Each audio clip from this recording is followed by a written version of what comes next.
Nang gisingin ng asul na bukang liwayway ang dagat,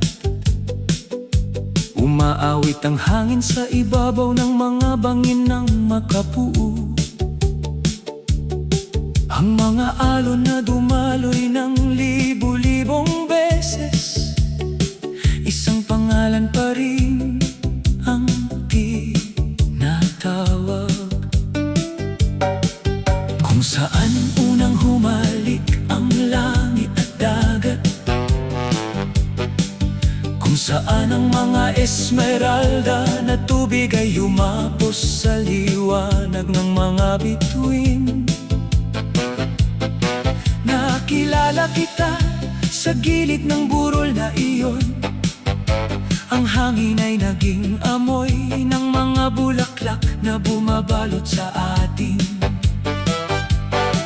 Noong araw na sumayaw ang mga balyena sa malayong dagat, ang puting parola ay nagliwanag sa pag-ibig. At ang iyong ngiti mas mapula pa sa paglubog ng araw, naging alon sa kaibuturan ng aking puso. Bagamat ang oras ay umaagos na parang buhangin, ang pag-ibig ay nananatiling matatag tulad ng bato. Hindi kayang hugasan ng mga alon ng pangalan, sapagkat naaalala tayo ni Makapuo. Makapuo, kung saan nananahan ng pag-ibig, kung saan ang hangin at luha ay nagiging awit. Kahit na dumating ang 1,000 paghihiwalay, muli tayong magsasama sa landas na ito.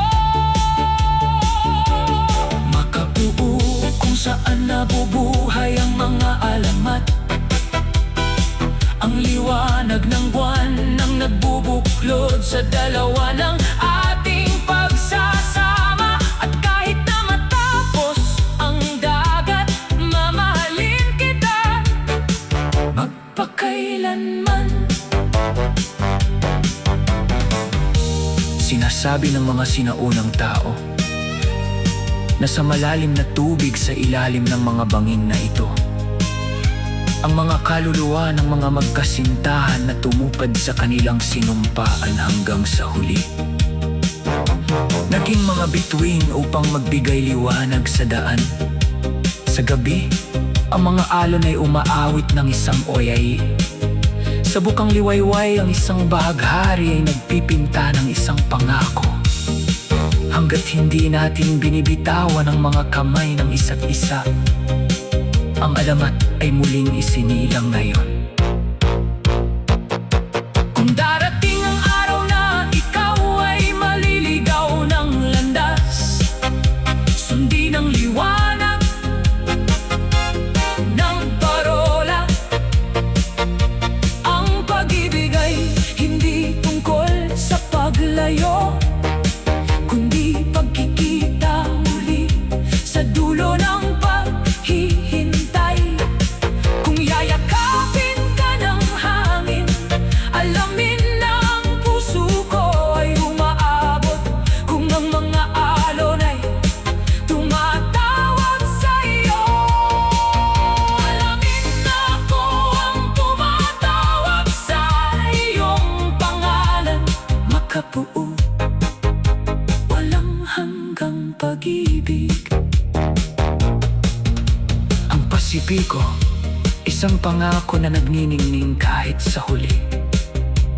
Ang isang alamat ay hindi lamang isang kwento mula sa malayong nakaraan, kundi isang awit na buhay sa ating mga puso ngayon. Makapuo, ang dagat ng pag-asa, isang lugar kung saan ang langit at dagat ay nagiging isa. Tulad ng abot, tanaw na iyon ang ating pag-ibig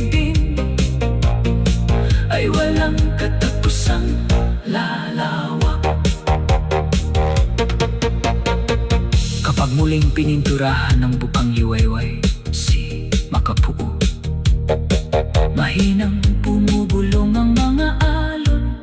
Ang pag-ibig ay